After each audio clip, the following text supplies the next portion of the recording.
Hello guys, welcome back to peak time learners. ഈ വീഡിയോയിൽ problem solving with computer programming ആണ് discuss ചെയ്യാൻ പോകുന്നത്. ഓൾറെഡി സി പ്രോഗ്രാമിങ്ങിൻ്റെ ഒരു ഫുൾ വീഡിയോ അപ്ലോഡ് ചെയ്തിട്ടുണ്ട്. അപ്പോൾ കമ്പ്യൂട്ടർ ബേസ് ഇല്ലാത്തവർ സി പ്രോഗ്രാമിംഗ് ആദ്യം കാണുക. അത് കണ്ടിട്ട് ഈ problem solving with computer programming കണ്ടാൽ മതി.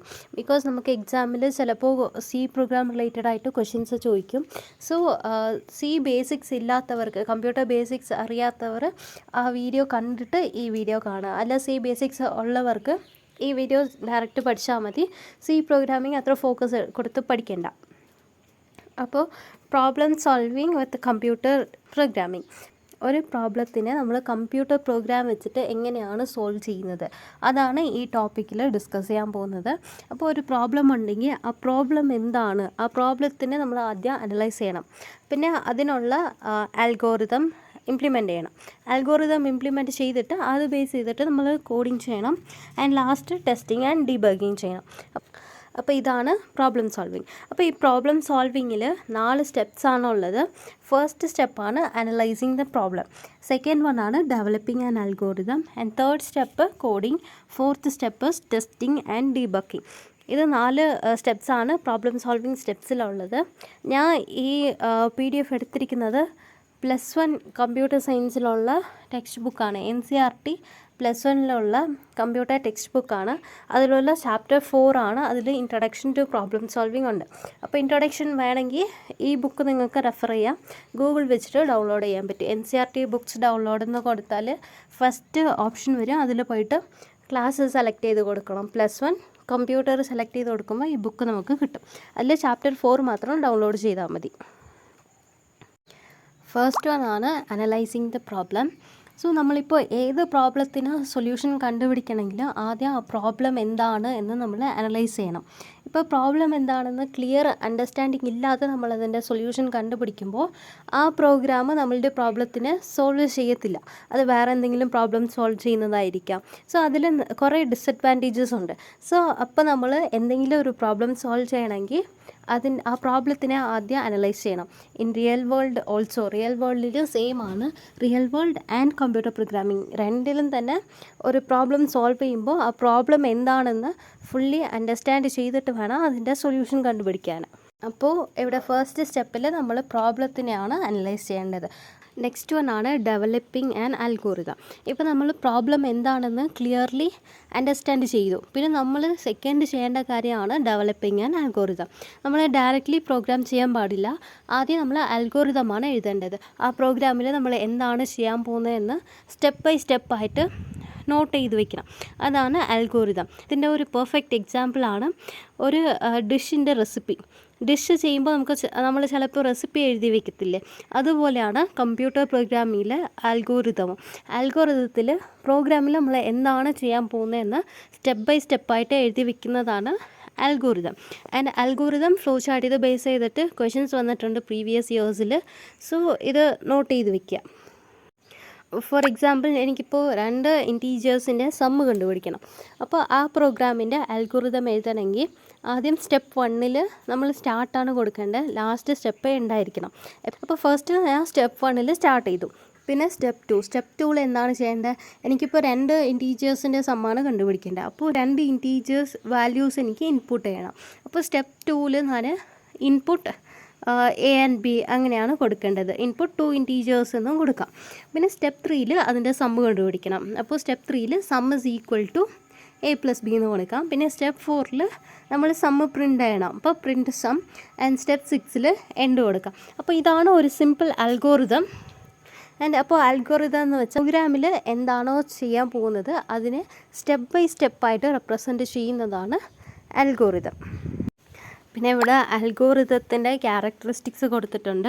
Precision, uniqueness, finiteness, input, output, ഇതെല്ലാമാണ് ഒരു ഗുഡ് ആൽഗോറിതത്തിൻ്റെ characteristics.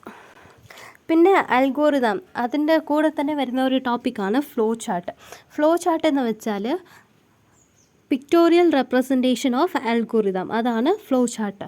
Flow chart is a pictorial representation of algorithm. ആൽഗോറിതത്തിൽ നമ്മൾ സ്റ്റെപ്പ് ബൈ സ്റ്റെപ്പായിട്ടല്ലേ എഴുതുന്നത്, അതിനെ നമ്മൾ പിക്ടോറിയലായിട്ട് റെപ്രസെൻറ്റ് ചെയ്യുന്നതാണ് ഫ്ലോ ചാർട്ട്. അപ്പോൾ ഫ്ലോ ചാർട്ടിൽ യൂസ് ചെയ്യുന്ന സിമ്പിൾസാണ് ഇതെല്ലാം. ഓവൽ ഷേപ്പ് ഉണ്ട്. ഓവൽ ഷേപ്പ് നമ്മൾ സ്റ്റാർട്ട് ചെയ്യാനും എൻഡ് ചെയ്യാനുമാണ് യൂസ് ചെയ്യുന്നത്. പിന്നെ റെക്റ്റാങ്കിൾ ഉണ്ട്. റെക്റ്റാങ്കിൾ വെച്ചിട്ട് പ്രോസസ്സാണ് കൊടുക്കുന്നത്. അവിടെ നമ്മൾ ഏത് ആക്ഷനാണ് ചെയ്യേണ്ടത് എന്നുള്ള ഒരു പ്രോസസ്സാണ് ആ സിമ്പിൾ വെച്ചിട്ട് നമ്മൾ റെപ്രസെൻ്റ് ചെയ്യുന്നത്. പിന്നെ ഉള്ളതാണ് ഡിസിഷൻ മേക്കിങ്ങിന് നമ്മൾ ഡയമണ്ട് ഷേപ്പാണ് യൂസ് ചെയ്യുന്നത്. പിന്നെ ഒരു പാരലോഗ്രാം ഉണ്ട്, അത് നമ്മൾ ഇൻപുട്ട് ആൻഡ് ഔട്ട്പുട്ട് കൊടുക്കാൻ വേണ്ടിയിട്ട് യൂസ് ചെയ്യുന്നത്. ആൻഡ് ആരോസ് ഉണ്ട്, അത് കണക്റ്ററാണ് to show order of flow between shapes. അപ്പോൾ ഇതിൽ ഒരു എക്സാമ്പിൾ കൊടുത്തിട്ടുണ്ട്. Example of algorithm and flow chart രണ്ട് തന്നെ കൊടുത്തിട്ടുണ്ട്. അപ്പോൾ ഫസ്റ്റ് വണ്ണാണ് ഒരു നമ്പറിൻ്റെ സ്ക്വയർ കണ്ടുപിടിക്കാനുള്ള ഒരു പ്രോഗ്രാം. അതിൻ്റെ അൽഗോറിതമാണ്. സ്റ്റെപ്പ് 1 ഒരു നമ്പർ നമ്മൾ ഇൻപുട്ട് എടുക്കുന്നു, പിന്നെ അത് നമ്മിലോട്ട് സ്റ്റോർ ചെയ്ത് വെക്കുന്നു. സ്റ്റെപ്പ് 2 കമ്പ്യൂട്ട് ചെയ്യുന്നു. സ്ക്വയർ ഇസ് ഈക്വൽ ടു നം ഇൻറ്റു നം എന്ന് പറഞ്ഞിട്ട് കമ്പ്യൂട്ട് ചെയ്യുന്നു. പിന്നെ സ്റ്റെപ്പ് 3 പ്രിൻ്റ് ചെയ്യുന്നു. ഇതാണ് ബേസിക് അൽഗോറിതം. ആൻഡ് അതിൻ്റെ ഫ്ലോ ചാർട്ടാണ് ഇത്. ഇതിൽ ഓവൽ വെച്ചിട്ട് സ്റ്റാർട്ട് ചെയ്തിട്ടുണ്ട്. പിന്നെ അതിൻ്റെ അടുത്ത സ്റ്റെപ്പാണ് നമ്പർ ഇൻപുട്ട് ചെയ്യുന്നത്. അത് പാരലോഗ്രാം വെച്ചിട്ടാണ് റെപ്രസെൻറ്റ് ചെയ്തിട്ടുള്ളത്. പിന്നെ അതിൻ്റെ അടുത്ത സ്റ്റെപ്പ് സ്ക്വയർ കണ്ടുപിടിക്കാനുള്ളതാണ്. അത് റെക്റ്റാങ്കിൾ വെച്ച് ചെയ്തിട്ടുണ്ട്. പിന്നെ സ്ക്വയർ പ്രിൻറ്റ് ചെയ്യുന്നു ആൻഡ് സ്റ്റോപ്പ് ചെയ്യുന്നു. ഇതാണ് ബേസിക് ഫ്ലോ ചാർട്ട്. പിന്നെ ഒരു എക്സാമ്പിളും കൂടി ഉണ്ട്. ഡിസിഷൻ മേക്കിങ്ങിനുള്ള എക്സാമ്പിളാണ്. ഇതിൽ ഒരു യൂസർ കൊടുക്കുന്ന നമ്പർ ഈവൻ ആണോ ഓഡാണോ എന്ന് കണ്ടുപിടിക്കണം. അതിനുള്ള ഒരു ഫ്ലോ ചാർട്ടാണ് ഇത്. അപ്പോൾ നമ്മൾ സ്റ്റാർട്ട് ചെയ്തിട്ട് ഇൻപുട്ട് എടുക്കുന്നു. ഫ്രം ദ യൂസേഴ്സ് നമ്മൾ ഇൻപുട്ട് എടുക്കുന്നു. അതിനാണ് പാരലോഗ്രാം യൂസ് ചെയ്യുന്നത്. പിന്നെ അത് കഴിഞ്ഞിട്ട് ഡിസിഷൻ മേക്കിംഗ് ആണ്. ഡിസിഷൻ മേക്കിംഗ് നമ്മൾ ഡയമണ്ട് ഷേപ്പിലാണ് റെപ്രസെൻ്റ് ചെയ്യുന്നത്. ഇസ് നം1 മോർ 2 ഈക്വൽ ടു 0. ഈ കണ്ടീഷൻ ട്രൂ ആണെങ്കിൽ, എസ് ആണെങ്കിൽ എസ് സൈഡുള്ളത് പ്രിൻ്റ് ആവും, നോ ആണെങ്കിൽ നോ സൈഡുള്ളത് പ്രിൻ്റ് ആവും.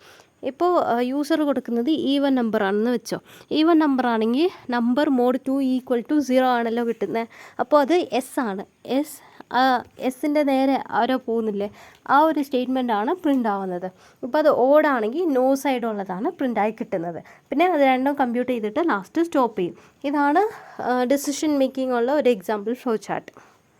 പിന്നെ ഇവിടെ വേറെ ഒരു എക്സാമ്പിളും കൊടുത്തിട്ടുണ്ട്. ഏജ് <13 ആണെങ്കിൽ ചൈൽഡ് എന്ന് പ്രിൻ്റ് ചെയ്യണം, <20 ആണെങ്കിൽ ടീനേജർ, ആൻഡ് അങ്ങനെ അല്ലെങ്കിൽ അഡൽട്ട് എന്ന് പ്രിൻ്റ് ചെയ്യണമെന്ന് കൊടുത്തിട്ടുണ്ട്. അപ്പോൾ നമ്മൾ സ്റ്റാർട്ട് ചെയ്തിട്ട് ഏജ് ഇൻപുട്ട് എടുക്കണം. ഇൻപുട്ട് എടുത്തിട്ട് അത് ചെക്ക് ചെയ്യണം. ഏജ് <13 ആണോ ഓർ ഗ്രേറ്റർ ദാൻ ആണോ. <13 ആണെങ്കിൽ ചൈൽഡ് എന്ന് പ്രിൻ്റായി കിട്ടും. അല്ലെങ്കിൽ പിന്നെയും ചെക്ക് ചെയ്യും ഏജ് <20 ആണോ എന്ന്. 20 ആണെങ്കിൽ നമുക്ക് <20 ആണെങ്കിൽ ടീനേജർ എന്ന് പ്രിൻ്റായി കിട്ടും. നോ ആണെങ്കിൽ അഡൽട്ട് എന്ന് പ്രിൻ്റായി കിട്ടും. പിന്നെ ഇത് മൂന്നും കൂടി ലാസ്റ്റ് സ്റ്റോപ്പിലോട്ടാണ് വരുന്നത്. നെക്സ്റ്റ് വൺ ആണ് കോഡിങ്. അൽഗോറിതം എഴുതി കഴിഞ്ഞിട്ട് അൽഗോറിതത്തിലുള്ളത് നമ്മൾ അങ്ങനെ പ്രോഗ്രാമായിട്ട് മാറ്റണം. പ്രോഗ്രാമായിട്ട് മാറ്റാൻ വേണ്ടിയിട്ട് നമ്മൾ ഹൈ ലെവൽ പ്രോഗ്രാമിംഗ് ലാംഗ്വേജസ് ഒക്കെ യൂസ് ചെയ്യാം. Different types of programming languages ഉണ്ട്. അതിൽ നമുക്ക് കംഫർട്ടായിട്ടുള്ളത് നമ്മൾ സെലക്ട് ചെയ്തിട്ട് അതിൽ പ്രോഗ്രാം റൈറ്റ് ചെയ്യാം. പ്രോഗ്രാം റൈറ്റ് ചെയ്യുന്നതാണ് കോഡിംഗ് എന്ന് പറയുന്നത്. പിന്നെ ഉള്ളതാണ് ടെസ്റ്റിംഗ് ആൻഡ് ഡീബഗ്ഗിങ്. വൺസ് നമ്മൾ കോഡ് ചെയ്ത് കഴിഞ്ഞാൽ അത് ടെസ്റ്റ് ചെയ്യണം. വേരിയസ് ഇൻപുട്സ് ഒക്കെ കൊടുത്തിട്ട് ടെസ്റ്റ് ചെയ്യണം. പിന്നെ അതിൻ്റെ ടൈം, അത് പെട്ടെന്ന് റെസ്പോണ്ട് ചെയ്യുന്നുണ്ടോ എന്ന ടൈമൊക്കെ ചെക്ക് ചെയ്യണം. ആൻഡ് യൂസേഴ്സിൻ്റെ റിക്വയർമെൻറ്റ് അനുസരിച്ച് ആ പ്രോഗ്രാം വർക്ക് ചെയ്യുന്നുണ്ടോ, അതൊക്കെയാണ് ടെസ്റ്റിംഗ് ആൻഡ് ഡീബഗ്ഗിങ്ങിൽ നമ്മൾ ചെക്ക് ചെയ്യുന്നത്. ആൻഡ് ഇതാണ് 4 steps involved in problem solving with computer programming. And ഇതിൽ പ്രോബ്ലം സോൾവിങ് ടെക്നിക്സ് ഉണ്ട്. അതിൽ വരുന്ന അൽഗോറിതംസ് ഒന്നും പഠിക്കണ്ട, ബട്ട് ഓരോ ടെക്നിക്കിൻ്റെയും ആപ്ലിക്കേഷൻസ് പഠിക്കണം. പിന്നെ ഇമ്പോർട്ടൻ്റ് ആയിട്ടുള്ള സോർട്ടിങ് ആൻഡ് സെർച്ചിങ് അൽഗോറിതത്തിൻ്റെ ടൈം കോംപ്ലക്സിറ്റി മാത്രം പഠിച്ചു വെച്ചാൽ മതി. അൽഗോറിതം പഠിക്കണമെന്നില്ല. ഇത് OMR ആയതുകൊണ്ട് അൽഗോറിതം ചോദിക്കാൻ ചാൻസ് കുറവാണ്. സോ അൽഗോറിതം പഠിക്കേണ്ട, ഓരോ ടെക്നിക്കിലും യൂസ് ചെയ്യുന്ന ആപ്ലിക്കേഷൻസ് ആൻഡ് ഇമ്പോർട്ടൻ്റ് ആയിട്ടുള്ള സോർട്ടിങ് ആൻഡ് സെർച്ചിങ് അൽഗോറിതത്തിൻ്റെ ടൈം കോംപ്ലക്സിറ്റി മാത്രം പഠിച്ചാൽ മതി. Problem types, different types of problems നമുക്കുണ്ട്. Sorting, searching, string processing, graph problem, combinational problems, geometric problem, numeric problem. ഇത്ര ടൈപ്പ് ഓഫ് പ്രോബ്ലംസ് ആണുള്ളത്. ആൻഡ് ദെൻ ഉള്ളതാണ് algorithm design techniques. ഇത് design techniques മൊത്തം 6 types ആണുള്ളത്. First one brute force, second one divide and conquer method, third one greedy technique, fourth one dynamic programming, fifth one branch and bound, and sixth one back tracking. ഇതിൽ ആദ്യം brute force ടെക്നിക്കാണ്. ഈ മെത്തേഡിൽ നമ്മൾ എല്ലാ possible വേസിനെയും നമ്മളിതിൽ try ചെയ്ത് നോക്കും. ഇത് സ്ട്രെയിറ്റ് ഫോർവേഡ് മെത്തേഡാണ്. അപ്പോൾ ഇത് ലീനിയർ സീക്വൻഷ്യൽ ആയിട്ടാണ് പോകുന്നത്. അപ്പോൾ പോസിബിൾ ആയിട്ടുള്ള എല്ലാം തന്നെ നമ്മൾ ചെക്ക് ചെയ്യും. ഇതിൻ്റെ റിയൽ വേൾഡ് എക്സാമ്പിളാണ് പാസ്വേഡ് ക്രാക്കിംഗ്. ഓക്കെ, ഇപ്പോൾ നമുക്ക് ഫോണിൻ്റെ പാസ്വേഡ് അറിഞ്ഞില്ലെങ്കിൽ ഇപ്പോൾ 4 ഡിജിറ്റ് പാസ്വേഡ് ആണെങ്കിൽ അതിലുള്ള 0 to 9 വരെയുള്ള നമ്പേഴ്സ് നമ്മൾ ഡിഫറെൻറ്റ് കോമ്പിനേഷനിൽ ഇട്ട് നോക്കും അൺടിൽ നമുക്ക് പാസ്വേഡ് ഓപ്പൺ ആവുന്നത് വരെ. ബ്രൂട്ട് ഫോഴ്സ് ടെക്നിക്സിൽ വരുന്ന ഇമ്പോർട്ടൻ്റ് ആയിട്ടുള്ള അൽഗോറിതംസ് ആണ് selection sort, bubble sort, sequential search, pattern matching എല്ലാം. ഇതിൽ ട്രാവലിംഗ് സെയിൽസ്മാൻ ഞാൻ എഴുതിയിട്ടുണ്ട്. ഈ ട്രാവലിംഗ് സെയിൽസ്മാൻ പ്രോബ്ലം നമ്മൾ ഡിഫറെൻറ്റ് അൽഗോറിതംസ് വെച്ചിട്ട് സോൾവ് ചെയ്യാൻ പറ്റും. അതിൽ എഫിഷ്യൻ്റ് ആയിട്ടുള്ളത് മാത്രമേ നമുക്ക് ചൂസ് ചെയ്യാൻ പറ്റത്തുള്ളൂ. അപ്പോൾ ഇത് ജസ്റ്റ് ഒരു എക്സാമ്പിളായിട്ട് എഴുതിയതാണ്. ഇതിൽ പഠിക്കേണ്ട ഇമ്പോർട്ടൻ്റ് ആയിട്ടുള്ള ടോപ്പിക്സ് ആണ് selection sort, bubble sort, sequential search, ഇത് മൂന്നും. അപ്പോൾ ആദ്യം സെലക്ഷൻ സോർട്ട് വെച്ചിട്ട് നമ്മൾ സോർട്ടിംഗ് ആണ് ചെയ്യുന്നത്. അപ്പോൾ ആദ്യം ഈ ഫസ്റ്റ് ഇൻഡെക്സിലുള്ള വാല്യൂ നമ്മൾ മിനിമം ആയിട്ട് സെറ്റ് ചെയ്യണം. പിന്നെ j = i+1 എന്ന് കൊടുക്കണം. പിന്നെ ഇത് എല്ലാ വാല്യൂസുമായിട്ട് കമ്പയർ ചെയ്യും അൻറ്റിൽ ഇതിനേക്കാളും ഒരു ചെറിയ വാല്യൂ വരുന്നത് വരെ. ഇപ്പോൾ 29, 10, ഇത് 29, 10 ആയിട്ട് കമ്പയർ ചെയ്യും. അപ്പോൾ 10 ആണ് ചെറിയ വാല്യൂ. അപ്പോൾ നെക്സ്റ്റ് മിന്ന് 10 ആയിരിക്കും. ഇനി 10 വെച്ചിട്ടാണ് ബാക്കിയെല്ലാം കമ്പയർ ചെയ്യുന്നത്. അപ്പോൾ 10നേക്കാളും ചെറിയ വാല്യൂസ് ഉണ്ടെങ്കിൽ അത് മിന്നായിട്ട് നമ്മൾ എടുക്കും, അല്ലെങ്കിൽ 10 ആണ് മിനിമം. അപ്പോൾ ഈ മിനിമം എലമെൻറ്റ് നമ്മൾ ഫസ്റ്റ് എടുത്തിരിക്കുന്ന ഈ എലമെൻറ്റും സ്വാപ്പ് ചെയ്യണം. അതാണ് ഫസ്റ്റ് പാസിൽ നടക്കുന്നത്. പിന്നെ സെക്കൻഡ് പാസിൽ സെക്കൻഡ് എലമെൻറ്റ് തൊട്ടാണ് നമ്മൾ ചെയ്യേണ്ടത്. ഈ മിനിമം നമ്മൾ ഇൻക്രിമെൻറ്റ് ചെയ്തിട്ട് എഗൈൻ ഈ നമ്പർ വെച്ചിട്ട് സെക്കൻഡ് പ്ലേസിലുള്ള നമ്പർ വെച്ചിട്ട് എല്ലാം കമ്പയർ ചെയ്യണം. അതിൽ മിനിമം വരുമ്പോൾ മിനിമം ആൻഡ് ഈ നമ്പർ നമ്മൾ സ്വാപ്പ് ചെയ്യണം. ഇതിൽ എല്ലാത്തിലും കമ്പയർ ചെയ്തിട്ട് ലാസ്റ്റുള്ള മിനിമം ആയിട്ടാണ് നമ്മൾ സ്വാപ്പ് ചെയ്യുന്നത്. ഇത് സെക്കൻഡ് പാസിൽ. നെക്സ്റ്റ് പാസിൽ തേർഡ് നമ്പർ തൊട്ടാണ് സ്റ്റാർട്ട് ചെയ്യേണ്ടത്. അപ്പോൾ എഗെയിൻ എല്ലാത്തിലും ചെക്ക് ചെയ്തിട്ട് മിനിമം വാല്യൂ സ്വാപ്പ് ചെയ്യാം. അങ്ങനെയാണ് ഈ സോർട്ടിംഗ് ടെക്നിക്ക് വർക്ക് ചെയ്യുന്നത്. ഇപ്പോൾ ഇതിൽ 5 നമ്പേഴ്സ് ഉണ്ടെങ്കിൽ 5 പാസ് ഇതിൽ നടക്കും. n നമ്പർ ഓഫ് എലമെൻറ്റ്സ് ഉണ്ടെങ്കിൽ n നമ്പർ ഓഫ് പാസസും ഇതിൽ നടക്കും. ഇതിൻ്റെ ടൈം കോംപ്ലക്സിറ്റി ആണ് order of n². Worst case, best case, average case എല്ലാത്തിലും ഓർഡർ ഓഫ് n² ആണ് ഇതിൻ്റെ ടൈം കോംപ്ലക്സിറ്റി. അപ്പോൾ ഇതിൽ അൽഗോറിതം ഒന്നും പഠിക്കേണ്ട, ഇതിൻ്റെ ടൈം കോംപ്ലക്സിറ്റി ആൻഡ് ഏത് ടെക്നിക്കിലാണ് നമ്മൾ യൂസ് ചെയ്യുന്നത് അത് മാത്രം പഠിച്ചാൽ മതി. നെക്സ്റ്റ് വൺ ആണ് ബബിൾ സോർട്ട്. അപ്പോൾ ബബിൾ സോർട്ടിൽ നമ്മൾ അഡ്ജസ്റ്റൻ്റ് എലമെൻറ്റ്സ് ആണ് കമ്പയർ ചെയ്യുന്നത്. അസെൻഡിങ് ഓർഡർ ആണെങ്കിൽ ചെറിയ വാല്യൂ കിട്ടുമ്പോൾ സ്വാപ്പ് ചെയ്യണം. ഡിസെൻഡിങ് ആണെങ്കിൽ വലിയ നമ്പർ കിട്ടുമ്പോൾ സ്വാപ്പ് ചെയ്യണം. ഇതാണ് അതിൻ്റെ അൽഗോറിതം. ആദ്യം i = 1 എന്ന് സെറ്റ് ചെയ്യണം. പിന്നെ 3 to 7 വരെയുള്ള സ്റ്റെപ്സ് റിപ്പീറ്റ് ചെയ്യണം. While i n. j = 0 എന്ന് സെറ്റ് ചെയ്തു. പിന്നെ if a of j greater than a of j plus 1 then swap a of j and a of j plus 1. പിന്നെ അത് സ്വാപ്പ് ചെയ്തിട്ട് നമ്മൾ jയുടെ വാല്യൂ ഇൻക്രിമെൻറ്റ് ചെയ്യണം ആൻഡ് ഐയുടെ വാല്യൂ ഇൻക്രിമെൻറ്റ് ചെയ്യണം. ഇതിൻ്റെ ടൈം കോംപ്ലക്സിറ്റി ആണ് വേർസ്റ്റ് ആൻഡ് ആവറേജ് കേസിൽ ഓർഡർ ഓഫ് n², ബെസ്റ്റ് കേസിൽ ഓർഡർ ഓഫ് n. ഇതിൽ നമ്മൾ ആവറേജ് ഇപ്പോൾ കേസ് ഒന്നും മെൻഷൻ ചെയ്തില്ലെങ്കിൽ നമ്മൾ ആവറേജ് കേസാണ് കൊടുക്കേണ്ടത്. കേസ് മെൻഷൻ ചെയ്തിട്ടുണ്ടെങ്കിൽ കേസിൻ്റെ വാല്യൂസ് തന്നെ കൊടുക്കാം. അപ്പോൾ ടൈം കോംപ്ലക്സിറ്റി ബബിൾ സോർട്ടിൻ്റെ വേർസ്റ്റ് ആൻഡ് ആവറേജ് കേസാണ് ഓർഡർ ഓഫ് n², ബെസ്റ്റ് കേസാണ് order of n. Next one ആണ് സീക്വൻഷ്യൽ സെർച്ച്. ഇതിൽ ഒരു അറയിൽ n നമ്പർ ഓഫ് എലമെൻറ്റ്സ് കാണും. നമ്മൾ ഒരു സെർച്ച് ഡേറ്റ കൊടുക്കും. ആ ഡേറ്റ ഉണ്ടോ എന്ന് സീക്വൻഷ്യലായിട്ട് ചെക്ക് ചെയ്യും. ഫസ്റ്റ് ഇൻഡെക്സ് തൊട്ട് ലാസ്റ്റ് നമ്മൾ സെർച്ച് ചെയ്യുന്ന ഡേറ്റ എൻകൗണ്ടർ ചെയ്യുന്നത് വരെ സെർച്ച് ചെയ്യും. ആൻഡ് ഇപ്പോൾ അത് എൻകൗണ്ടർ ചെയ്തിട്ടുണ്ടെങ്കിൽ അതിൻ്റെ ഇൻഡെക്സ് നമുക്ക് വേണമെങ്കിൽ പ്രിൻ്റ് ചെയ്യാം. അപ്പോൾ ആ അറയിൽ നമ്മൾ സെർച്ച് ചെയ്യുന്ന എലമെൻറ്റ്സ് ഇല്ലെങ്കിൽ നല്ലെണ്ണം പ്രിൻ്റ് ചെയ്യാം.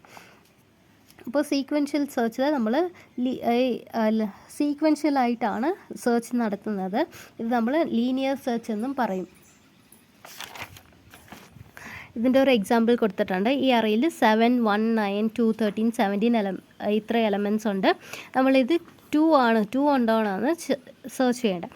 അപ്പോൾ ആദ്യം ഈ അറയിലുള്ള ഫസ്റ്റ് എലമെൻറ്റും 2 ഈക്വൽ ആണോ എന്ന് ചെക്ക് ചെയ്യും. ഈക്വൽ അല്ലെങ്കിൽ അറേ ഇൻഡെക്സിൻ്റെ വാല്യൂ ഒന്ന് ഇൻക്രിമെൻ്റ് ആയിട്ട് നെക്സ്റ്റ് ഇൻഡെക്സിലുള്ള വാല്യൂ ആയിട്ട് കമ്പയർ ചെയ്യും അൻറ്റിൽ ഈ വാല്യൂ കൗണ്ടർ ചെയ്യുന്നത് വരെ ഇത് ഇങ്ങനെ സെർച്ച് ചെയ്ത് പോകും. ഇത് ലീനിയർ ആയിട്ടാണ് സെർച്ച് ചെയ്യുന്നത്. ഇതിൻ്റെ ടൈം കോംപ്ലക്സിറ്റിയാണ് sequential search or linear search. അതിൻ്റെ ടൈം കോംപ്ലക്സിറ്റിയാണ് ബെസ്റ്റ് കേസ് ആണെങ്കിൽ order of 1, worst and average case ആണെങ്കിൽ ഓർഡർ ഓഫ് n. പിന്നെ ഉള്ള മെത്തേഡാണ് divide and conquer method. Divide and conquer മെത്തേഡിൽ ഒരു പ്രോബ്ലത്തിനെ നമ്മൾ സബ് പ്രോബ്ലമായിട്ട് ഡിവൈഡ് ചെയ്തിട്ട് അതിനുള്ള സൊല്യൂഷൻ കണ്ടുപിടിച്ചിട്ട് അതെല്ലാം കമ്പൈൻ ചെയ്തിട്ട് അതിൽ നിന്ന് ഫൈനൽ സൊല്യൂഷൻ കണ്ടുപിടിക്കുക. അതാണ് ഡിവൈഡ് ആൻഡ് കോൺകർ മെത്തേഡ്. ഇതിൽ ആദ്യം നമ്മൾ ഒരു പ്രോബ്ലത്തിനെ സബ് പ്രോബ്ലമായിട്ട് ഡിവൈഡ് ചെയ്യും, എന്നിട്ട് ആ സബ് പ്രോബ്ലത്തിൻ്റെ സൊല്യൂഷൻ കണ്ടുപിടിച്ചിട്ട് ഇതെല്ലാം കമ്പൈൻ ചെയ്തിട്ട് ഒരു ഫൈനൽ സൊല്യൂഷൻ കണ്ടുപിടിക്കും. അപ്പോൾ ഇതിൽ വരുന്ന ഇമ്പോർട്ടൻ്റ് ആൽഗോറിതംസ് ആണ് merge sort, quick sort, binary search, defective chess board etcetera. ഇതിൽ മെർജ് സോർട്ട് അതിൻ്റെ ടൈം കോംപ്ലക്സിറ്റിയാണ് order of n log n. പിന്നെ ഉള്ളത് ക്വിക്ക് സോർട്ട്. ക്വിക്ക് സോർട്ടിൽ time complexity best and average കേസിൽ order of n log n ആണ്, worst കേസിൽ order of n². പിന്നെ നെക്സ്റ്റ് വൺ ആണ് ബൈനറി സെർച്ച്. ബൈനറി സെർച്ച് ആണ് ഫാസ്റ്റസ്റ്റ് സെർച്ചിങ് ആൽഗോറിതം. ആൻഡ് ഇതിൽ ഡേറ്റാസ് എല്ലാം സോർട്ടഡ് ഫോമിലായിരിക്കണം. ബൈനറി സെർച്ചിൻ്റെ കണ്ടീഷനാണ് അതിലുള്ള ഡേറ്റാസ് എല്ലാം സോർട്ടഡ് ആയിരിക്കണം, എന്നാലേ നമുക്ക് ബൈനറി സെർച്ച് പെർഫോം ചെയ്യാൻ പറ്റത്തുള്ളൂ. ആൻഡ് ഇതിൻ്റെ ടൈം കോംപ്ലക്സിറ്റിയാണ് ബെസ്റ്റ് കേസ് ആണെങ്കിൽ order of 1, average and worst case ആണെങ്കിൽ order of log n. Next one ആണ് ഗ്രീഡി ടെക്നിക്ക്. ഗ്രീഡി ടെക്നിക്ക് നമ്മൾ ഡിഫറെൻറ്റ് സ്റ്റേജസിലായിട്ടാണ് പെർഫോം ചെയ്യുന്നത്. ആൻഡ് ഇതിൻ്റെ എയിം ഒരു ഒപ്റ്റിമൽ സൊല്യൂഷൻ കണ്ടുപിടിക്കാനുള്ളതാണ് ഗ്രീഡി ടെക്നിക്കിൻ്റെ ഒരു aim. It works in stages by considering one input and always tries to find optimal solution. And ഇതിൽ വരുന്ന എക്സാമ്പിൾസ് ആണ് knapsack problem, job sequencing with deadline, Prim's algorithm etcetera. Next ഉള്ളത് dynamic programming. Dynamic programming divide and കോൺകറിൻ്റെ ഒരു advanced technology എന്ന് കൂടെ പറയാം, advanced technique എന്ന് കൂടി പറയാം. ഇതിൽ 4 സ്റ്റെപ്സാണ് വരുന്നത്. ആദ്യം ഒരു പ്രോബ്ലത്തിനെ സബ് പ്രോബ്ലംസ് ആയിട്ട് ഡിവൈഡ് ചെയ്യണം. നെക്സ്റ്റ് സബ് പ്രോബ്ലത്തിൻ്റെ സൊല്യൂഷൻ കണ്ടുപിടിച്ചിട്ട് അത് സോൾവ് ചെയ്ത് വയ്ക്കണം. പിന്നെ അടുത്ത നമ്മൾ സോൾവ് ചെയ്ത റിസൾട്ടില്ലേ അത് വെച്ച് അടുത്ത സബ് പ്രോബ്ലത്തിൻ്റെ റിസൾട്ട് നമ്മൾ കാൽക്കുലേറ്റ് ചെയ്യണം.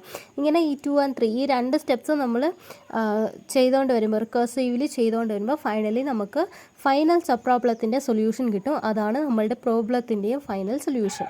ഇതിൻ്റെ എക്സാമ്പിളാണ് Fibonacci sequence, knapsack problem, longest common sub sequence, matrix chain multiplication etcetera. ഈ ഡൈനാമിക് പ്രോഗ്രാമിംഗ് 2 ടൈപ്പായിട്ട് നമുക്ക് ചെയ്യാൻ പറ്റും, top down approach and bottom up approach. ഈ ടോപ്പ് ഡൗണിൽ നമ്മൾ ഒരു സബ് പ്രോബ്ലത്തിനെ ഡിഫറെൻറ്റ് സബ് പ്രോബ്ലമായിട്ട് ഡിവൈഡ് ചെയ്യും, എന്നിട്ട് നമുക്ക് അതിൻ്റെ സൊല്യൂഷൻ കണ്ടുപിടിക്കാം. ബോട്ടം അപ്പിൽ ആദ്യം പ്രോബ്ലത്തിൻ്റെ സബ് പ്രോബ്ലംസ് എല്ലാം കണ്ടുപിടിച്ചിട്ട് ലാസ്റ്റാണ് മെയിൻ പ്രോബ്ലം നമ്മൾ സോൾവ് ചെയ്യുന്നത്. നെക്സ്റ്റ് വൺ ആണ് ബ്രാഞ്ച് ആൻഡ് ബൗണ്ട് ടെക്നിക്. ഇതിൽ ബ്രാഞ്ചിങ് എന്ന് പറയുന്നത് പ്രോസസ് ഓഫ് ജനറേറ്റിംഗ് സബ് പ്രോബ്ലമാണ്. സബ് പ്രോബ്ലത്തിനെ ജനറേറ്റ് ചെയ്യാനുള്ള പ്രോസസ്സാണ് ബ്രാഞ്ചിങ്. പിന്നെ ബൗണ്ടിങ് എന്ന് പറയുന്നത് ഇപ്പോൾ നമുക്ക് ഡിഫറെൻറ്റ് സൊല്യൂഷൻസ് കിട്ടും. ഇപ്പോൾ A to B ഒരിതുണ്ട്, A to C, ഇത് A B C. ഇതിൽ നമുക്ക് ഷോർട്ടസ്റ്റ് ഡിസ്റ്റൻസ് ആണ് കണ്ടുപിടിക്കേണ്ടത്. ആദ്യം നമ്മൾ ഇതിൻ്റെ ഡിസ്റ്റൻസ് കണ്ടുപിടിച്ചു, ദെൻ ഇതിൻ്റെ ഡിസ്റ്റൻസ് കണ്ടുപിടിക്കുകയാണ്. അപ്പോൾ നമുക്ക് അറിയാം ഇതാണ് ഷോർട്ടസ്റ്റ് എന്ന് നമ്മൾ കണ്ടുപിടിച്ചു. ആദ്യം നമ്മൾ കണ്ടുപിടിച്ചത് ഇതാണ് ഷോർട്ടസ്റ്റ് എന്നാണ് കണ്ടുപിടിച്ചിരിക്കുന്നത്. പക്ഷേ ഫൈനലി ഇതാണ് എല്ലാത്തിനേക്കാളും ഷോർട്ടസ്റ്റ് എന്ന് നമുക്ക് സൊല്യൂഷൻ കിട്ടി. അപ്പോൾ ഇതിനെല്ലാം ഇഗ്നോർ ചെയ്തിട്ട് ഈ ഒരു പാത്ത് മാത്രം എടുക്കും. അതാണ് ബൗണ്ടിങ്. വേറെ പാർഷ്യലായിട്ടുള്ള സൊല്യൂഷൻസ് എല്ലാം ഇഗ്നോർ ചെയ്തിട്ട് ഒപ്റ്റിമൽ സൊല്യൂഷൻ മാത്രം കീപ്പ് ചെയ്യുന്നതാണ് ബൗണ്ടിങ്. ആൻഡ് ഇത് സെർച്ച് പ്രൊസീജിയറാണ് to find the optimal solution. പിന്നെ ബെറ്റർ സൊല്യൂഷൻ ഇല്ലാത്ത എല്ലാ പാർട്സും ഇത് എലിമിനേറ്റ് ചെയ്യും, ബിക്കോസ് ഇതിൽ നമുക്ക് ഒരു ഒപ്റ്റിമൽ സൊല്യൂഷൻ ആണ് വേണ്ടത് ബ്രാഞ്ച് ആൻഡ് ബൗണ്ട് മെത്തേഡിൽ. ആൻഡ് ബ്രാഞ്ച് ആൻഡ് ബൗണ്ടിൻ്റെ ഒരു എക്സാമ്പിളാണ് ട്രാവൽ സെയിൽസ്മാൻ പ്രോബ്ലം.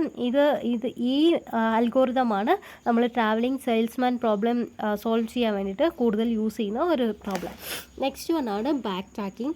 ബാക്ക് ട്രാക്കിങ്ങിൽ നമ്മളിപ്പോൾ ഒരു സൊല്യൂഷൻ ഒരു പ്രോബ്ലത്തിനെ സോൾവ് ചെയ്യുന്നു, ബട്ട് അറ്റ് എ പോയിന്റ് നമ്മൾ സ്റ്റക്കായിപ്പോയി. അപ്പോൾ നമുക്ക് ബാക്ക് ട്രാക്കിംഗ് യൂസ് ചെയ്തുകൊണ്ട് പ്രീവിയസ് സ്റ്റെപ്പിൽ പോയിട്ട് ഇത് ശരിയാക്കാൻ പറ്റും. പ്രീവിയസ് സ്റ്റെപ്പിൽ പോയിട്ട് ഓൾട്ടർ ചെയ്യാൻ പറ്റും. ഓൾട്ടർ ചെയ്തിട്ട് അത് പ്രോസസ്സ് അങ്ങനെ കണ്ടിന്യൂസ് ചെയ്യാൻ പറ്റും. അതാണ് ബാക്ക് ട്രാക്കിംഗ്. ആൻഡ് ഇതിൻ്റെ എക്സാമ്പിൾസ്, ഇതിൻ്റെ ആപ്ലിക്കേഷനാണ് എൻക്വയിൻസ് പ്രോബ്ലം, പിന്നെ 01 knapsack problem, graph colouring, sum of subsets. ഇതെല്ലാം ബാക്ക് ട്രാക്കിങ്ങിൻ്റെ ഒരു എക്സാമ്പിൾ ആപ്ലിക്കേഷൻസ് ആണ്. ആൻഡ് ഇത് ഒരു ഇൻക്രിമെൻ്റൽ വേ, ഒരു പ്രോബ്ലം സോൾവ് ചെയ്യാനുള്ള ഇൻക്രിമെൻ്റൽ വേ ആണ്, സ്റ്റെപ്പ് ബൈ സ്റ്റെപ്പ് ഇൻക്രിമെൻ്റൽ വേ ആണ്. അപ്പോൾ ഒരു സ്റ്റെപ്പിൽ നമുക്ക് എന്തെങ്കിലും സ്റ്റക്കായിപ്പോയി, ഇത് കറക്റ്റ് സൊല്യൂഷൻ അല്ല എന്ന് തോന്നുകയാണെങ്കിൽ നമ്മൾ പ്രീവിയസ് സ്റ്റെപ്പിൽ പോയിട്ട് അവിടെ എന്തെങ്കിലും ചേഞ്ചസ് കൊണ്ടുവന്നിട്ട് നമ്മൾ ചെയ്തതിൽ എന്തെങ്കിലും തെറ്റുണ്ടോ എന്ന് റെക്കഗ്നൈസ് ചെയ്തിട്ട് നെക്സ്റ്റ് സ്റ്റെപ്പ് വേറെ വഴി മൂവ് ചെയ്യുന്നതാണ് ഈ ബാക്ക് ട്രാക്കിംഗ്. അപ്പോൾ ഇത്രയാണുള്ളത് പ്രോബ്ലം സോൾവിങ് വിത്ത് കമ്പ്യൂട്ടർ പ്രോഗ്രാമിൽ. ഇതിൽ ഞാൻ എന്തെങ്കിലും ടോപ്പിക്സ് മിസ് ചെയ്തിട്ടുണ്ടെങ്കിൽ കമൻറ്റ് സെക്ഷനിൽ പറയുക. ഇതിൽ അൽഗോറിതംസ് ഒന്നും പഠിക്കേണ്ട, അതുകൊണ്ടാണ് അൽഗോറിതംസ് ഞാൻ കൂടുതൽ എക്സ്പ്ലെയിൻ ചെയ്യാത്തത്. ഓരോ ടെക്നിക്കിലും യൂസ് ചെയ്യുന്ന ആപ്ലിക്കേഷൻസ്, പിന്നെ ഇമ്പോർട്ടൻ്റ് ആയിട്ടുള്ള സെർച്ചിങ് ആൻഡ് സോർട്ടിങ് അൽഗോറിതത്തിൻ്റെ ടൈം കോംപ്ലക്സിറ്റി മാത്രം പഠിച്ചാൽ മതി. And algorithm and flow chart, അതിൻ്റെ ഡെഫിനിഷൻസ്, പിന്നെ ഫ്ലോ ചാർട്ടിൽ കോമൺലി യൂസ് ചെയ്യുന്ന നൊട്ടേഷൻസ്, ഇത് മാത്രം പഠിച്ചാൽ മതി. Thank U.